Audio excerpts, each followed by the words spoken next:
Let's visit the 90s all over again. Put on those hammer pants. This is Dope Nostalgia.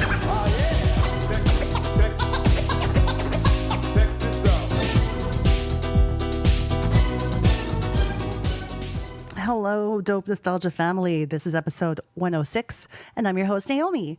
Our guest today was in a techno electronic music group called Le Click in the 90s. Her name is Kayo Ciccone, and she is our amazing guest today. So stick around for that. Let me give you some background information first on her career. Wikipedia moment. Please bear in mind that Wikipedia is not to be taken as actual 100% fact. Any donkey could edit it at any time. If I'm reading you the artist's bio, that stuff is real truth. Le Click was a German Eurodance duo. The duo consisted of Swedish singer Kayo Ciccone and rapper-singer Robert Haynes. Their U.S. chart debut was in 1995 with Tonight is the Night, which featured LaBouche's Melanie Thornton on vocals and was included on the double platinum-selling U.S. edition of LaBouche's debut album, Sweet Dreams. They had another hit in 1997 with the single Call Me, which climbed to number 35 on the Billboard Hot 100, as well as number 4 on the Billboard Hot Dance Club Play chart. The Jag reached number 38 in the UK, and its follow-up, Don't Go, peaked at number 62 on the Billboard Hot 100 and 19 on the Billboard Dance Club Play chart. Their album, Tonight is the Night, peaked at number 49 on the Heat Seekers chart. Now, those are the numbers. The lead singer, Kayo Ciccone, was already an established artist in her native of Sweden and has since gone on to have a successful television career. She has released 2 solo albums and many hit singles in Sweden, both in either English or Swedish. In 1998, she released the single If I Can't Have You with LFO. Ciccone was the Swedish Eurovision Song Contest 2002 entrant with the group Aphrodite. Her most recent English single was released in 2006 called If It Makes You Feel Good. She's classically trained in ballet and has done several movies and a lot of theater as well. Let's get to know Kayo Ciccone. Welcome to the show. Okay. Do you do many of these Zoom interviews? Well, not so many with Canada or the States, but it's been a little bit Latin America and a few. Yeah. It's not like every week. It's every other month, though, I would say. Well, it's a nice way that we can keep in touch. And I'll be using it in the future for podcasting because now I can have a chance to talk to somebody like yourself who's in Stockholm, right? Yes, that's true. Perfect. And I want all the folks to know who are listening that, Kayo, you're very successful as an artist in television and in theater. You've taken so many career paths, and we want to share that with our North American listeners. So one thing I wanted to ask you about is the Nordic beat scene. Is that a genre? Is that a genre on its own? Because I hadn't heard of it before until I was doing my research. Yes, I hear you have. Nordic beat was, I guess, the start of the Swedish R&B and soul scene, so to speak. It doesn't really, or it's evolved now. We don't call it Nordic beat anymore, but I would say that was the start of Swedish music for export. Does that make any sense? Because before the 90s, we didn't really have R&B and soul, and also getting into that whole politic about race and stuff, like the Afro-Swedish community in Sweden, they were like kept a little bit in the shadow, and there was mostly pop music. So when the R&B scene started growing, you would see like collaborations and lovely like mixes going on. So that was the start of something really, really beautiful, I think. I think you just call it like Swedish export nowadays. I like that. Yeah, because I guess if everything seemed in North America anyways, it seemed like ABBA was all it was really talked about, right?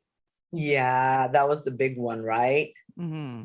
And I'm a big fan of Swedish songwriting. There's like something in the water in Sweden that makes people like so good at writing pop hooks and worldwide hits.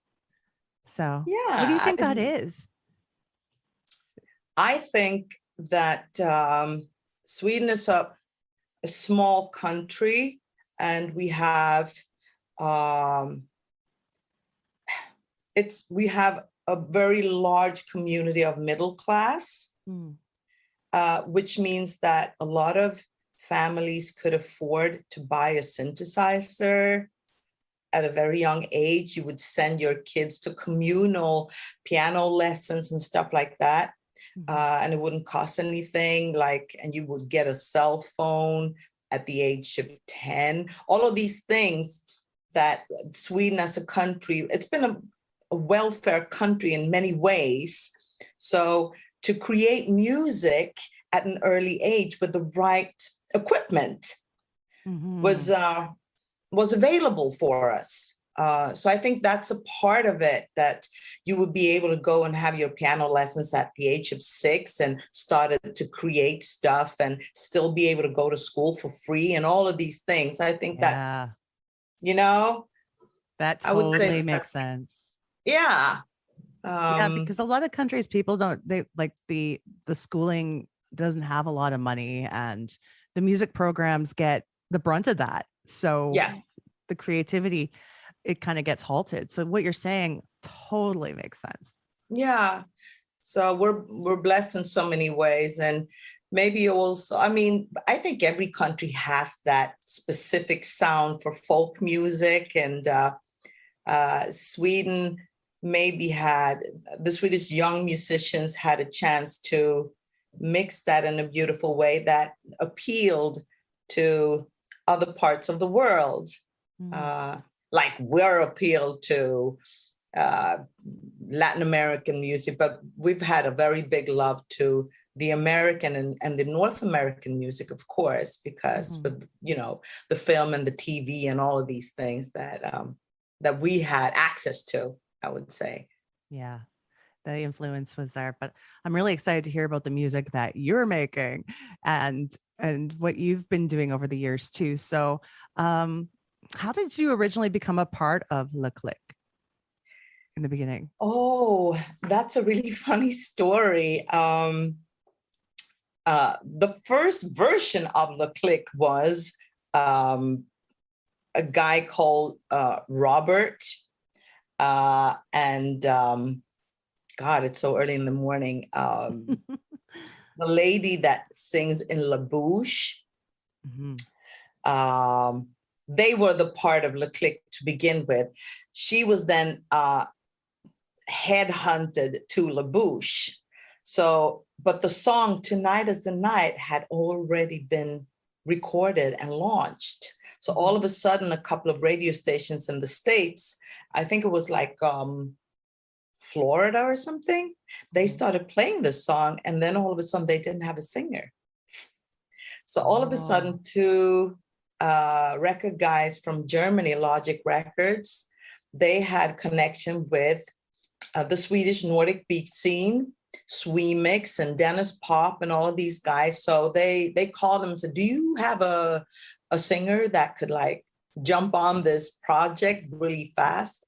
So I get a phone call from my A&R, and he says, I have two guys who wants to meet you. And so I said, okay, I'll go. And we had a coffee, and they asked me 3 questions. This is the funniest.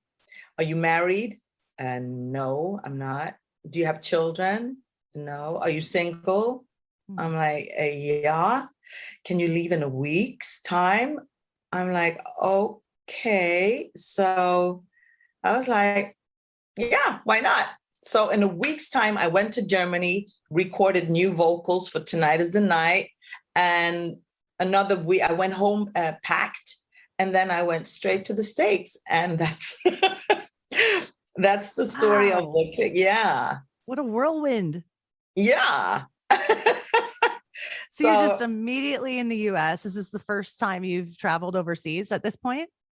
I've been there. I had been to New York a few times as a tourist. I had a few friends there, of course, but never worked or in any other fashion, visiting the other side of the world for me. So that was super exciting. But I ended up staying for 2 years, toured all over, and of course in Canada. And Yay. it was amazing. I would, because since you contacted me, I thought a lot about my gigs and the shows that I did in Canada, and that those shows will stay for me. They will stay with me forever, because the audience in Canada was by far the most amazing shows and audience. No lie. The energy, right? Yes. Like we have an Yes. insane energy here. We really appreciate when people come to see us. Yeah, and the love and the politeness and the beautiful country and the cities that I had. I went to Toronto a couple of times, and a few other cities, but I was so well, treated, and there was so much love. Mm-hmm. So That's so cool. yeah. Yeah. And now we're starting to get back into the touring business again in this country. There was a 90s nostalgia tour that just came through in the Okay. summertime with like Aqua, Hadaway, Two Unlimited. Okay. All those guys were here. Yeah. So it's getting back. It's happening again. It's exciting. Yay. Yay, finally. Now, I mean, the whole situation. No, go ahead. I didn't mean to interrupt. No, I was just thinking about the whole situation that we've been living with for the past 2 years has been crazy. And I just feel the energy of people really wanting to get back, and, and I guess the creativity that has been cooking, because you had to stay at home, or, maybe you had a home studio or whatever, or traveling, go back and forth to your small hubs and create. So there's a lot of stuff coming out now, I guess. Mm-hmm. Oh, yeah. Some artists have wrote like albums and albums in the last year and a half, right? Yeah. So it's good to see. It's good to see that they use that time wisely. And it was easy to get interviews during that time because everybody was at home. Exactly. And like wanting to connect with their listeners and their audience and fans and stuff. So the internet is a good thing. I think so. Call me when you're down. Call me when you need someone. Call me when it's rough and you think that there is no one.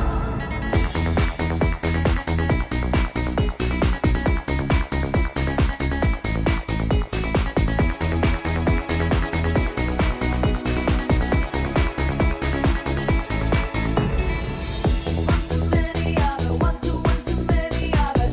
Gotta get out of this mess 'cause it's dragging me down. All this petty fighting, hope I really nothing. The final curtain is the one that is gonna come down. I will be true. Too many ups and downs with you.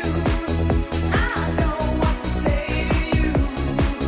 So here is what I tell you. Call me when you're down. Call me when you need someone. Call me when it's rough and you think that there is no one until you need someone to love. I will be searching for my love. I will, but I will be there for you. I was going to say, what was one of your most memorable performances that you did? Whether it be a TV show or a live show in an arena, what was a couple shows maybe that you really stand out in your mind? I would definitely say that it was one of the shows that I did in Canada, in Toronto. And it was early on, during my first year with Le Click. And I was still like, I guess, trying to figure out what the hell was going on. Being in a new like country, and being the culture, everything was new to me. And I had two Swedish lady dancers with me, and we did a radio show in Toronto. And so I think I was the last to perform, which was like super cool. I was like, wow, maybe I'm the head here, you know? And so we did our songs and went backstage, and the audience, I mean, it was maybe 30,000 people, could not stop calling out my name. And I was like, to the point where I almost got scared because I had never experienced anything like that. They were like, Kayo, Kayo, the click. And it just went on for minutes. And I was like, oh my God. So, and I looked at my young, like, girls, the ladies that I have, and they were looking at me like, so what are you going to do? Are you going to go out? What are you going to do? We don't have any more songs. So let's go, you know. And we went out and we redid, I think, Tonight Is the Night and Call Me. And it was, to this day, the most extreme happiness and joy. And I was just looking at them and crying like, oh my God, this love. So yeah, that was amazing. Oh, that feeling must be just so heartwarming. Yeah. And I'm going to make sure I say your name properly because it's Kayo, right? Yeah. I mean, okay. Do people say Kayo by accident all the time? Yeah. And it's super fine with me because in the States, a lot of people say Kayo, and in Sweden, they say Kayo. So it's fine. Whatever you like. I get it. People say Naomi instead of Naomi. Are you see? So I just accept both. I'm good. Okay. As long as you're talking to me, I'm fine. It's an honor, my dear Naomi. What other places have you been able to travel to doing music that like brought you joy, like places like bucket list destinations? Actually, I did 2 years ago. I had the opportunity, because I had to turn it down a few times because I was acting here in Sweden, to go to Peru. That was amazing. And then of course I stayed and went to Machu Picchu and experienced that whole spiritual journey. That was amazing. So that was definitely a bucket list for me. Check. Yeah. We've done a lot of really cool places that I would never be able to go to if it wasn't for Le Click, and also La Bouche, of course, that I've been a member of as well. So it's been, oh my God, I don't even know where to start, but Latin America, a lot of places in Eastern Europe, and the States, of course, and Canada. So for this, this music took me all over the world. Mm-hmm. The only place, Russia. I mean, we've been everywhere. Yay! But it's probably like, it's good when you can make the time to sightsee and take everything in. Because I know a lot of people say when they're in the music business that you don't have time. No, you don't have time to actually go out and see everything. No, you don't. I mean, you're in and out in a day, 24 hours. But I would say that at least you get a hint of, I need to come back here, you know? Yeah. Like, okay, I remember going to Puerto Rico in the States, and I was like, oh my God, I have to come back here. This is so beautiful. And the people were so amazing, and the food and everything. I still haven't been able to go back, but it's on my bucket list. So seeing it as a positive thing, that at least you get also immediately to meet the people that from the country instead of being there as a tourist, which is completely different, you know. So you do get an insight, and you get to ask questions like, so if I would stay longer, where would you have me go, and stuff like that. So it's amazing. I am not complaining. It's good stuff. I'm gonna have to have you back on the show in a few months, and we can do a show about La Bouche, hey? Like later. Yeah, for sure. Now going back to the Le Click questions, I was gonna say, do you still connect with Robert Haynes at all? Robert is actually, we can't find him. He's gone. And even with Facebook and all the social media channels, we can't get hold of him. And really, I mean, that's a really weird situation to be in, because I've even been connected with people that it's ASCAP, and there's money for him to pick up, but I don't know where he is. Maybe he went back to the States, or and just like totally left the business. And It's common, like that happens, where they just decide to It just live a is? peaceful, quiet life and go from there. Maybe. And I mean, he was a personality that he used to be in the army, of course, but I think that he was a more homebound kind of personality. So that's very possible that he just said like, okay, let me just leave this and go plant my plants and walk in my yard or whatever. So who knows? Could be. Have you heard of the Canadian DJ Chris Shepherd from back in the 90s and early 2000s? Yes. He's the Yes. same thing. Nobody knows where he is. Wow. The same thing. So I had people on the show and I was asking them, do you know where he is? Like, we did a whole episode. We talked to the girl who used to be singing with him in BKS and Love Inc. Simone Denny. He doesn't know where he is when she was on the show. So, but yeah, that could be it. They just, settled down. Yeah, they're That's done. it. Yeah. No. Go do something else. And as long as they're healthy and happy, that's the most important thing, of course. Amen. Yeah, amen to that. Wow. In 1998, now I understand that you did a single with the group LFO called If I Can't Have You. Yes, I did. That's right. Was that in 98? That is what my research says. But Yeah. how did you guys get hooked up to make this song? Oh, my amazing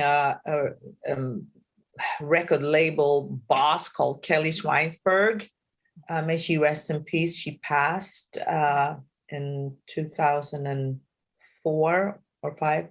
She was she became my best friend, but she was also she loved the business, and she got hold of LFO and she said, why don't we do a collab? So that was totally her doing.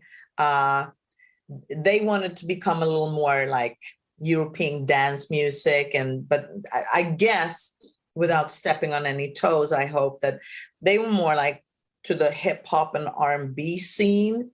So I think that Kelly said, let's do a collab and get the dance music and the hip hop scene and see how that works. And it was an amazing experience, of course. Cool guys. I haven't seen them since, but very cool guys. And I love the song. Yeah. Since I'm a 70s girl as well, Saturday Night Fever. Hey, love the song. Wow.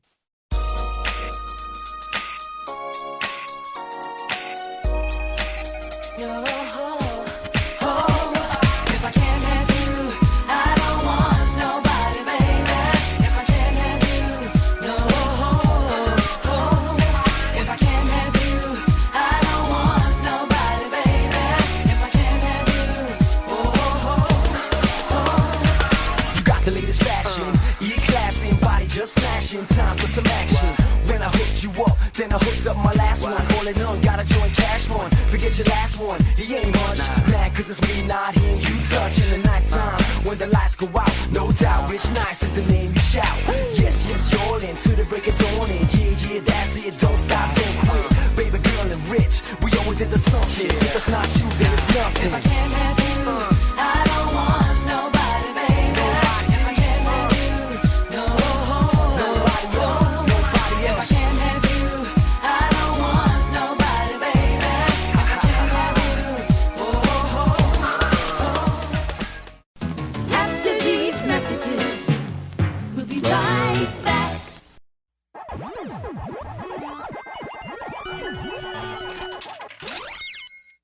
Dope Nostalgia listeners, I love you, and I thank you so much for being a part of this show and its success over the last 2 years. We have what's called Patreon for those who want to support the show financially. For as little as $1 a month, you can become a subscriber and get bonus content, early podcast release, all kinds of cool behind-the-scenes stuff, and more. There's different tiers of membership starting at only $1 a month. And we even have some special merch for you guys who are in it for the long run. So please, join our Patreon. It's at www.patreon.com/dope nostalgia. This is Brooke, And this is Nikki. and this is my so-called whatever. Hey! Hey guys, we're an 80s and 90s / NKOTB podcast. That's New Kids on the Block, if you didn't know that. We're here to share your stories. Yes. And ours. Yeah. And Have a good time. have a great time. Let's be nostalgic. talk about what it was like growing up. In the 80s and the 90s. Talk about what we were wearing, the music we were listening to, the mo- bands we liked, The movies we watched. the TV shows, all the pulp culture stuff. all of that stuff. That's what we talk about in this podcast. So, And a heavy helping of New Kids on the Block. yeah, but here's the thing. If you aren't a New Kids on the Block fan, that's okay, because we flip-flop between Week the to week. topics each week. So we do a New Kids on the Block episode one week, which we call the Block Party, and then we do a 80s, 90s episode. So, Which is 80s and 90s. yeah.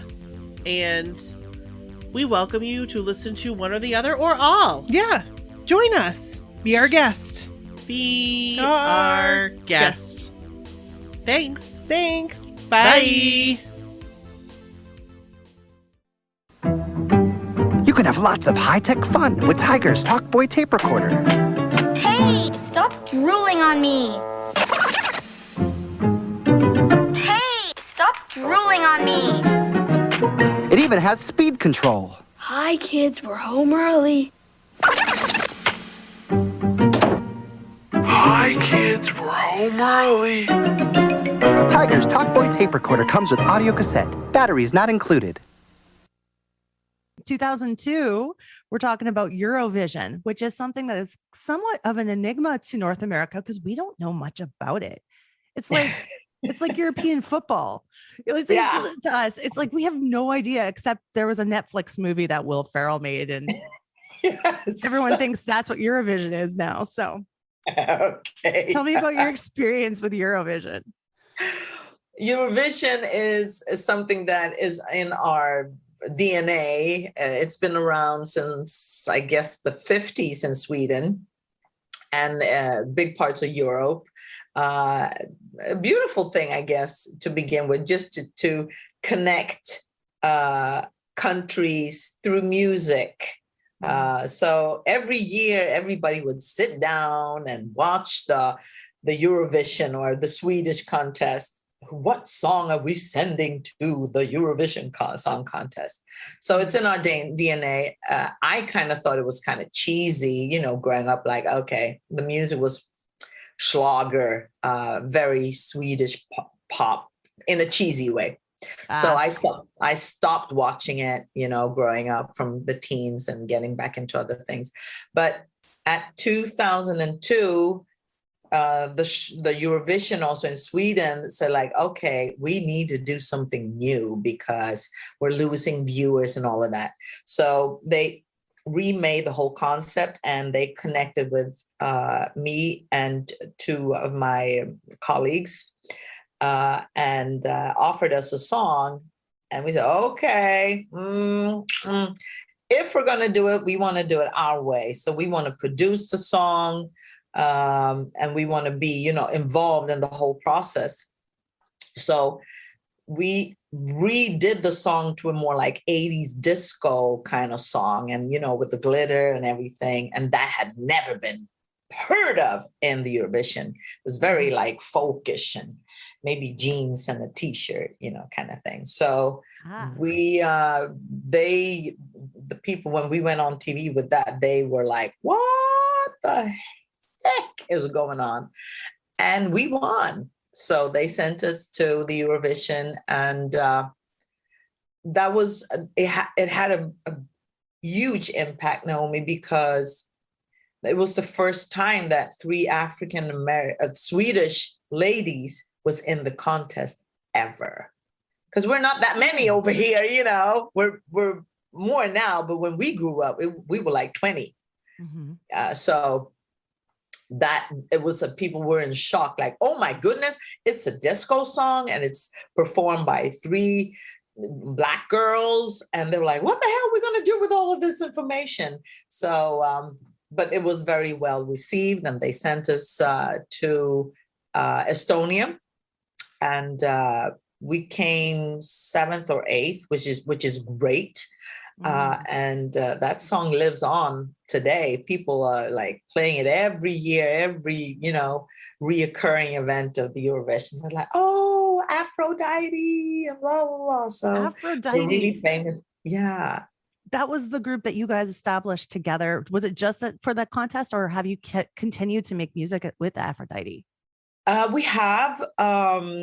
We work together. We're still super friends, and we do shows, and we perform that song, of course.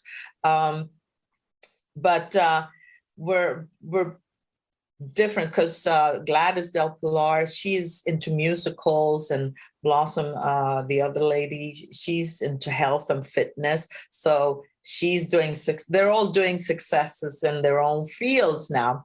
But then we come together and do shows, but we haven't been making music for the past 10 years, I think. But we've been living good off of that song, lady, you know. So. Yeah.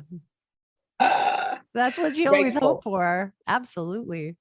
Yeah, that one song. I mean, if you get to do that, it's such a blessing. We're so grateful for that. And yeah, so we're carrying on the disco tradition here in Sweden. No matter what, you'll always be, that song will be a part of your life. You'll be playing it forever. Yes. And that's all right. It is. God, it's a blessing. My goodness. Wow. Yes. By sharp looking eyes, dancing in a fever, forgetting all the words of advice, moving in and closer. What a life we have, what a life we live, and it's smiling right at us. What a life we share, gonna get there. So never let it go, never stop till you know we'll be reaching for the top tonight. Surrender to the beat, up and down in the heat, we'll be shaking, shaking. So never let it go, never stop till you know we'll be reaching for the top tonight. And when the night is over, I'll take you in my arms, blinded by the scent of your love. You've done it all. You're an actress. You've been in movies and theater. Do you prefer getting the extra takes when you do acting as a movie actress, or do you prefer live theater? Gosh, I would say that it's so different, because when you do the movie thing, they really want you to nail it in that first 1 or 2 takes, you know. And the preparation is so different. Maybe you get a week or a couple of days to rehearse that scene, over here at least. But when you're in the theater, we rehearse for 8 weeks. We dig deep into that script and really analyze it, and you get to have maybe an impact or have thoughts about the character and stuff like that. So I think I prefer theater. And girl, you get to do it over and over again, and like twist it and tweak it and get better and better. So yeah, theater is my thing. And become that person more deeply that way. Yeah. Yes. I love that. Yeah. I mean, if you do the same play for about 100 times, of course you get tired of it, but you do get the chance to like, okay, so what's your mood today? That's so that's cool. And you DJ, and do you still have a nightclub? I haven't had time to run a nightclub, but actually, since COVID now is like settling down, we hope. So I'm getting requests like, please come on, girl, open a club. You can just for like one night a month at least. We need to So dance. I know. So I'm really thinking about it. Maybe for next year, because my brother is a DJ as well and a rapper. So we kind of team up and we have a good crowd. So we can fill a place if we do it. But it's, you got to do it good. You got to prepare and get the place and the merchandise and all of that going. So maybe. It could be fun. It probably will. I mean, mentally and emotionally, I can't wait. But it's just like a timeline thing. But you got me thinking again. Maybe I shall. So there's so many things that your path might take now, right? Going back Yeah. into post COVID life. There you go. So like, if you were to pick a song that you wrote or released or performed that never became like the single, maybe more like a deep cut, which one would be your favorite? Which one would you choose to make a release as a single? Actually, it would be a song from the Le Click album, which I love. And I think also because I am a DJ and, I've DJed for many years, I love the spectra that you can, I'm curious and I love drum and bass and I love reggae and there's so many different styles that I love. So Heaven, that's my favorite song and I would love to have that re-released. Heaven's Got to Be Better. I love that song. I'll play a clip of it here on the show for everybody. Yay! I love doing that.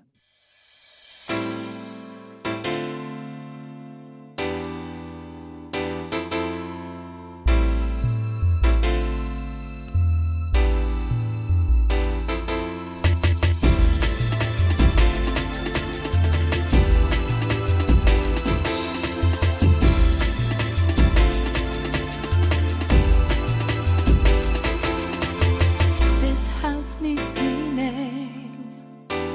All of the corners are dirty inside. I got a man I lay next to at night, and he don't touch me 'cause the time ain't right. And foolishly I'm waiting, but he ain't coming. I lay there believing that heaven's gotta be much better than this. Heaven's gotta be much better than here. I don't wanna cry, I don't wanna cry. I just wanna live my life. Heaven's gotta be much better than this. So I always want to know which songs the artist wanted to get out there, because a lot of times it was the record companies making the decisions. Yes. So yes. it's good to know which ones your favorites are. Yeah. I mean, of course, the obvious for so many reasons, but that song touched me in a special way. Nice. So now, since you have so many things on the go, what are your goals lying ahead? Are you still going to be making music, or are you going to be doing more acting? What's the hope and the goal? The hope is to do more music. It's been great to be able to do a lot of acting for the past 5 years, but I do miss the music. So actually, me and Lane McRae and LaBouche, we recorded a cover of an old Alexander O'Neill song and Sherelle, Saturday Love. So we're having Stonebridge doing a remix of it. So we hope to release that because Lane wants to do more collabs with different female singers with LaBouche, and since we have a proper history, of course, and we miss each other, so that's on the agenda for sure. And me and my brother are thinking of recording a few new Le Click songs. Oh, wow. Yeah. And see where that takes us. And he's a beautiful producer. So there's a few little things cooking there. It's just a matter of getting the time to connect with Lane and my brother, and because now I have an opening on African American play that's premiering for the first time in Sweden. So we're opening in a week's time. So I've been rehearsing that for 8 weeks. And then prior to that, I did a couple of other theater pieces. So it's just a matter of time, but more music, definitely. It's coming up. What's the And play doing called? shows, traveling a little bit. And, I would love to come back to Canada and Yes. perform and meet fans, get a little touch of that love. We will. We'll be here waiting for you with all the love in our hearts. But I was going to say, what's the name of the play? So people out there can go and see The play that we're doing is called Mountaintop. And it's written by a lady called Katori Hall. And it's about Martin Luther King's last night before he got assassinated. Okay. So he meets an angel of death. Oh. Who prepares him to go to heaven. So it's really interesting, and I'm playing the angel, obviously. Wow. But it's been really cool too, and we're doing it at the big Royal Theater here in Stockholm. So that's a big thing for me. Well, all the best to you and your new performance, and I hope it goes smashingly well. Before we wrap things up, talking about Le Click and everything else that you've worked on, this is a 90s show. We want to know what kind of toy or food or clothing item makes you nostalgic for the 90s. Oh, wow. Take your time. I can always edit. It's a loaded question. I mean, I have a love-hate relationship with the buffaloes, the shoes. Buffalo shoes? I'm going to Google those. I'm Googling them right now because I want to see what you're talking about. Yeah. Because I'm wondering, do we have them here? Yes, you did back in the day. Okay, once I see it, I'm probably going to be like, okay, let's see. Oh, yeah. Thick sole. Remember? So it's like a sneaker with a thick sole. Yeah. They must be comfy. They were. I don't wear them anymore, but I did a lot of shows in those shoes. I had them in light blue and light pink and all kinds of colors.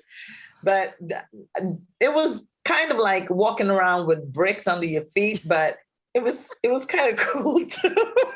So I have a love-hate relation to those, but something that I do miss. Are they hard to dance in then if they're so heavy? No, they weren't that heavy, actually. I don't know what they were made of, some kind of foam or something. So they weren't that heavy, but they were clumsy in a sense. Man, I want some now because I never had these. I'm into it. Yeah, I mean, the young kids started using them again. So I guess there's like a, thing going on. Oh, God, there's a chat here going on. But what else do I miss? I do miss the big hoops, like Do the Right Thing, the movie, the clothes and the style. I can get back to that. Yeah. I never let hoops go away, actually. See? They look great. They always will. Yeah. I keep them. You see? Never left, never leaving. For sure. Well, that's a spontaneous answer. But if I do remember anything, I'll email you like, oh, this. Everybody, check. Yes, I love it. So, yeah, thank you so much for spending time with me today. I hope you had as much fun as I did. I did, and you brought me back, girl, and in the best of ways. And thank you so much for, connecting and wanting to talk to me. I'm grateful and blessed for that, really. You're a blast to talk to. I will Like I had so much fun. Thank you. Good. Okay, so have a lovely Sunday and get some sleep and all that. Okay, I'll go good to bed stuff. now. Yeah, good. All right, you take care. Thank you. Talk to you soon. Bye. Bye.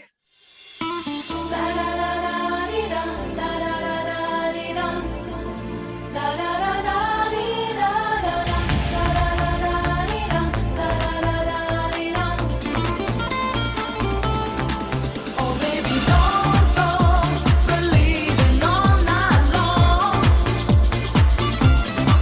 Oh baby, don't go. My feeling can't be wrong.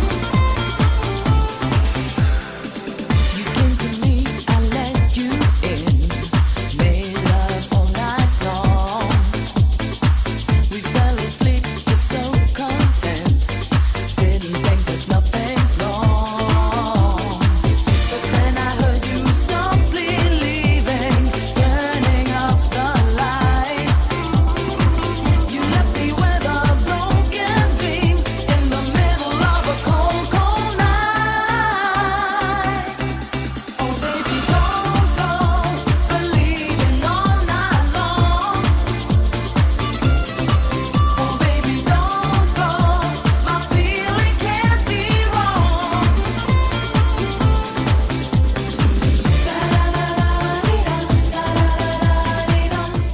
Hey kids, put down that Tamagotchi and listen for a second. You know, you can follow us on Twitter at NostalgiaDope, Instagram at dope_nostalgia. Visit our website at www.dopenostalgia.com or pick up the phone and call us at 780-851-8785. This podcast is licensed by SOCAN because we believe that artists should be paid for their work.